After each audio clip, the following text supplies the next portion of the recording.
Hello friends good morning की खबर আজি হল 5 ডিসেম্বৰ আৰু আজি আহি আছে আপোনালোকৰ বাবে এটা বিশেষ ভাল খবৰ যেহেতু আজি 5000 নতুন ভেকেন্সি আহি আছে অসম পুলিচত তো আপোনালোকে ৰানিং ষ্টাৰ্ট কৰি দিলে নে নাই সোনকালে ৰানিং ষ্টাৰ্ট কৰি দিয়ক হয়তো ইণ্টাৰভিউ ইলেকশ্যনৰ আগত হ'ব পাৰে এপ্ৰিল মাহৰ আগত এপ্ৰিল মাহত যেহেতু ইলেকশ্যন আছে আৰু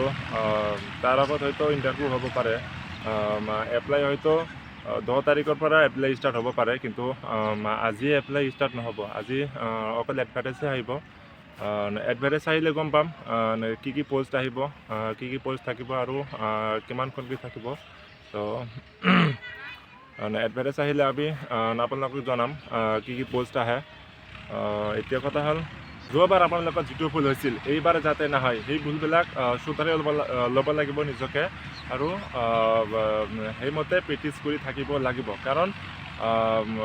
প্ৰেক্টিছেই এটা বস্তু যিটো আপোনাক আগলৈকে লৈ যাব আপুনি যদি প্ৰেক্টিছ কৰিব নাপায় বা নাজানে ভালকৈ তেনেহ'লে আপুনি আকৌ পিছ কৰিয়ে থাকিব সেইকাৰণে আপোনাক প্ৰেক্টিছ ভালকৈ কৰিব লাগিব ফিল্ডলৈ আহি আৰু নিজৰ বডিটো মানে ট্ৰেইন কৰিব লাগিব যেনেকৈ আপুনি নিজৰ লক্ষ্য পূৰণ কৰিব পাৰিব সেইবাবে তেনে ৰাস্তাত আপোনাক যাব লাগিব আৰু প্ৰেক্টিছটো ভালকৈ কৰিব লাগিব সেইকাৰণে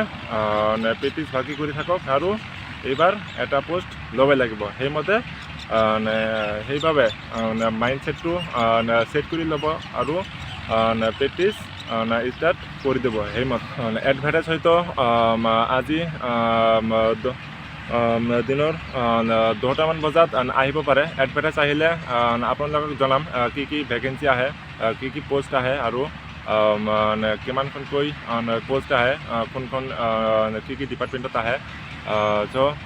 আজিৰ ভিডিঅ'টো ইমানেই আছিল ভিডিঅ'টো ভাল লাগিলে লাইক এটা কৰি দিব আৰু মোৰ চেনেলটো ছাবস্ক্ৰাইব কৰি মোৰ লগত থাকিব।